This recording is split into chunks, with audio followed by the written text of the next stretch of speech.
តបងប្អូនទាំងអស់គ្នាយើងមកធ្វើជ្រក់តកួនងាយៗញ៉ាំទាំងអស់គ្នានៅផ្ទះបងប្អូនយកតកួនហ្នឹងបងប្អូនដាក់អំបិលបងប្អូនច្របាច់វាឲ្យរៀងទន់តិចមកបន្ទាប់មកបងប្អូនយកវាទៅលាងទឹកឲ្យស្អាតដើម្បីឲ្យជ្រះអំបិលបងប្អូនហើយយើងដាក់ស្រុះវាឲ្យស្ងួតទៅណាដាក់នៅលើកញ្ច្រែងដាក់ដើម្បីវាស្រស់ទឹកណាបន្ទាប់មកបងប្អូនលាយគ្រឿងទៅបងប្អូនដាក់ទឹកខ្មេះ2វែកហ្នឹងទៅណាបងប្អូនហើយស្ករ2វែកទៅទឹកដាក់អំបិលមកស្លាបព្រាកាហ្វេបងប្អូនបន្ទាប់មកដាក់ប៊ីចេងតិចបានហើយតមកបងប្អូនដាក់ទឹកត្រី2វែកនឹងដែរបងប្អូនបន្ទាប់មកបងប្អូនកូរវាច្បល់វាឲ្យសព្វហើយបងប្អូនភ្លក់ទៅរសជាតិដែលបងប្អូនចង់បានអញ្ចឹងណាជូរផ្អែមអីអញ្ចឹងទៅហើយបងប្អូនដាក់ម្ទេសដែលយើងហាន់ហើយណាហើយនឹងខ្ទឹមដែលយើងហាន់ស្ដើងអញ្ចឹងទៅហើយនឹងគល់ក្រៃបងប្អូនចាក់វាលាយគ្រឿងនឹងឲ្យចូលសព្វគ្នាទៅតមកបងប្អូនចាក់តកួននឹងចូល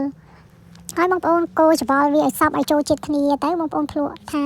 រសជាតិដែលបងប្អូនចង់បានហើយរួចជាការស្រេចបងប្អូនច្រកដាក់ក្នុងកឡទៅទុកក្នុងទូទឹកកកទៅញ៉ាំបានយូរដែរតាបងប្អូនខ្ញុំធ្វើម្ដងហ្នឹងញ៉ាំ2 3អាទិត្យអីដែរហ្នឹងណាឆ្ងាញ់ទេបងប្អូនសាកធ្វើញ៉ាំទាំងអស់គ្នាងាយស្រួលអត់លំបាកហ្មងទេបងប្អូនសាកធ្វើ